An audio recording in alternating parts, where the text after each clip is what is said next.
Well, hello and welcome back. Early morning on the island of love. I'm sitting on a mountainside in Tala. It's a little bit chilly, but there's no doubt about it that the sun will break through the atmosphere very, very soon indeed and start to warm us up. They're predicting around about 18 to 20 degrees today and sunny skies. Not bad for that special day, which of course is Burns Night. And on Burns Night is a very, very special man's birthday as well. His name is Sir Scott. Happy birthday to you, young man. Well, he's not that young, but he's got many years in him yet, that's for sure. I'm sure at his side will be Lady Kirstine, and I got a feeling that maybe their grandson is there as well, wishing his grandfather that special birthday. Who's that? He's a fantastic young man, and that's because his name is Alexander the Fantastic. So have a fabulous day and raise a tot or two. Now, back to living on the island of love, downtown Cyprus, Paphos in particular. It's a great place, you know, it really is. Many people know that, and of course many people don't. Last year, 2024, where the years go, who knows, but last year, 2024, record amounts of tourists came to Cyprus, more than 4 million. Now, compared to many countries, that is nothing. We understand that. But to an island the size of Cyprus, that's quite a lot. But we want more. We want to get to 5 million. Yes, that's what we want. So if you're looking for a perfect place and a place that's going to welcome you, you know what I'm talking about. Cyprus. You start getting on that internet, start Googling it. Look for that perfect location. It could be Paphos. It could be Ayia Napa. It could be Ptaros. It could be Larnaca. And it could be Limassol, by the way, the forgotten spot. But it's not forgotten because something like 450,000 of the tourists that come here go to Limassol. They do, yes, because it's sitting on a blue Mediterranean Sea, and it's got some great beaches and some fabulous hotels. My choice is Paphos. If perhaps you watch Cyprus Insights, well, his choice is Ptaros and the Ayia Napa area. So we're all different, aren't we? But Paphos, I think, is the one. And many people agree with me. But Cyprus, overall, is a fabulous place. The weather is very kind to us. All right, it's a little bit too hot in the summer, if you live here. But the winter, pretty kind. We do get the odd torrential rainstorm. And it features on Facebook. And of course, they always show you the bad bits, where the roads go underwater. But of course, it's only for 10, 15, 20 minutes. Of course, those are the little snapshots that they grab and pop onto Facebook and the like. And they go, oh my God, the weather's terrible. Only for a very short period of time. 99% of the time, the weather is just about perfect or a little bit too hot. But it depends what you want, doesn't it, in July and August. But still, we'd all rather be hot. Well, I would anyway. I'd rather be hot than I would rather be cold. And I think a lot of people would agree with me. Cost of living in Cyprus. That's the bit that is complicated. Because obviously, comparing country to country is not that simple. It doesn't give you a true picture, does it? And again, people will pick on one or two things, and they may be more expensive than where you're from, for example, in the UK, France, Germany, Italy, Switzerland. Probably not more expensive than Switzerland, is it? No, Lady Winkler. Or, excuse me, Sir of the Anthony, probably not. Moving to Paphos, this couple are coming very soon, and they're going to find it dirt cheap. There's no doubt about that, because if ever you've been to Switzerland, you understand that, well, if you're Swiss, perhaps it's not expensive, but if you're from other parts of the world, it is.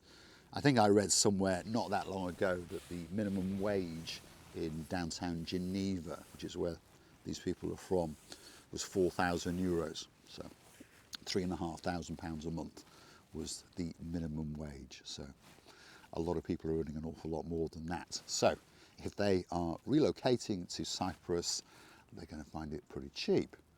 Simple as that. If they're coming from central Germany, they're going to find it pretty cheap. Central France, central Italy, central UK, they're going to find it very, very reasonable. Now, some things are comparable. I mentioned the price of a coffee not that long ago. This one is €2.70. It's quite a big coffee, but it's €2.70. And a gentleman in the comments popped in that in Spain it was only £1.50 or €1.50. Maybe that's true, but I was shocked by that. And I'm not saying you can't get a coffee for €1.50 in Spain. You probably can. And you probably can get one for €1.50 in Cyprus as well. I've no doubt about it. But the point I'm making is when I Googled it, they told me that the average price was around about €2.50. So I don't know. But whether it's €1.50 or whether it's €2.70, that's only one little item that you don't have to drink, do you? You could buy a bottle of water, and a bottle of water ranges from around 30 cents to around 60 cents if you're buying it in a supermarket or a kiosk. If you buy it in a restaurant, obviously a little bit more. So you don't have to drink coffee. And you could drink tea, couldn't you? That's a little bit cheaper as well if you are British. But these are little insignificant things, aren't they? So the bigger things are property prices if you're going to buy it, and of course rent. And I always say to a lot of people, a lot of people just sell up wherever they're from and buy a property in Cyprus, for example. But I always say to people that you should actually rent a property first. Perhaps rent for 6 months, perhaps rent for 12 months. Because you may think that the place that you have chosen is the perfect place.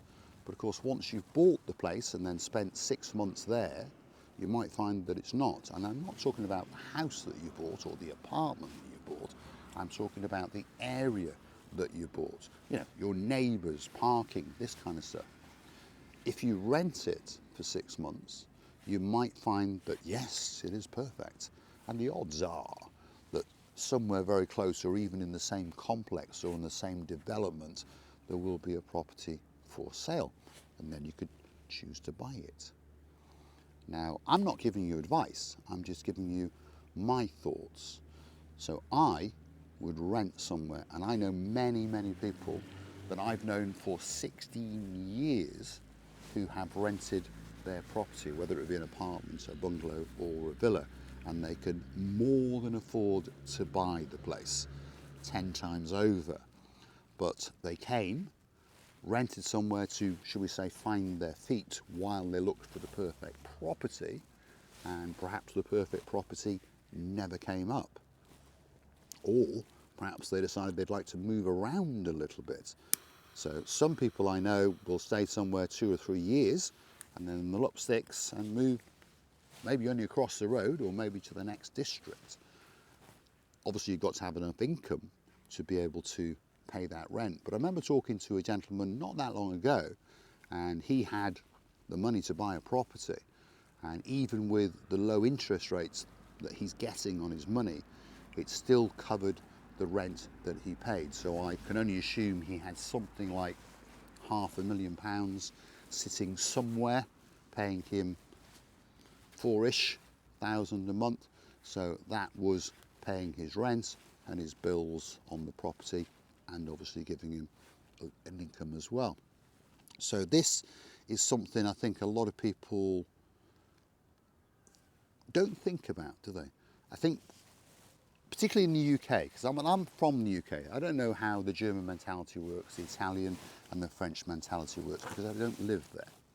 But in the UK, we are told to buy a house, get on the property ladder as young and as fast as we can. And I was lucky and privileged to do that. But many people now are struggling, aren't they? But unfortunately, this is life.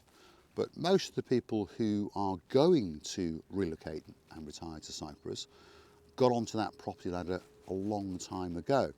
And they found that there is a massive amount of equity in that property.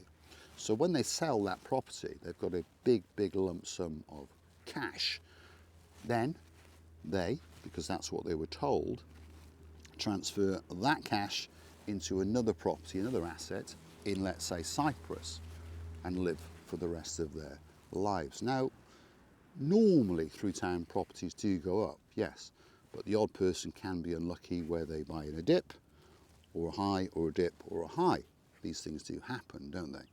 But if you sit on the property for long enough, yeah, it will go up in value. But more and more people that I speak to, like I say, this gentleman told me everything.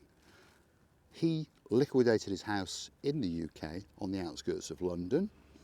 He said it wasn't a fabulous house, it wasn't a mansion or anything like that. So I'm assuming he's got $500,000, something like that. So that money is sitting somewhere, whether he's got it in banks, whether it's in stocks and shares, whether it's in other investments, who knows?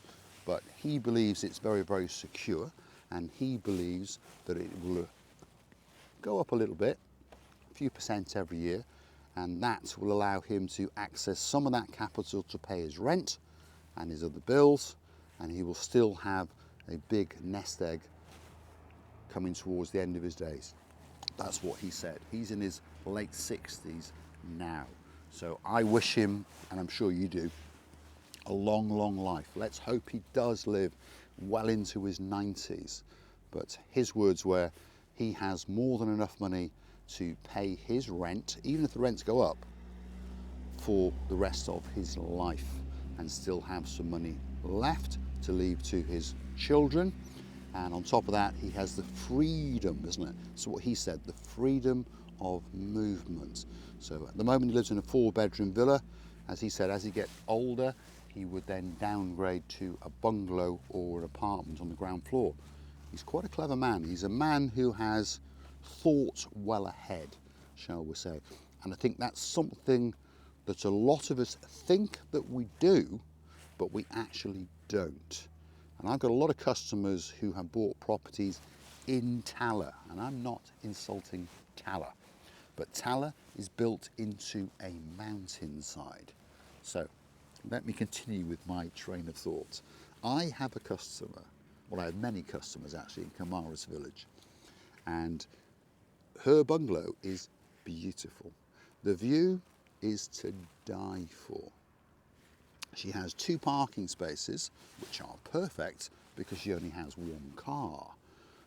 But she has to go down 37 steps. Yes, I wish it was 39, but it's not.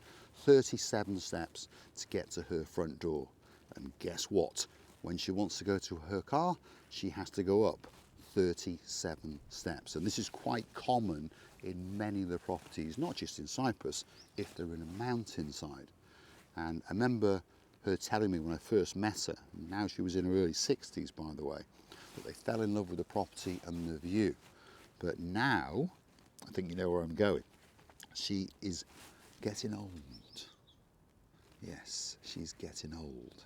So even though herself and her husband, who unfortunately has left this planet, had planned very, very well for their future, when they came and started to start their new beginning, shall we say, they overlooked something, that they were going to get older. And none of us want to look, shall we say, into that, do we?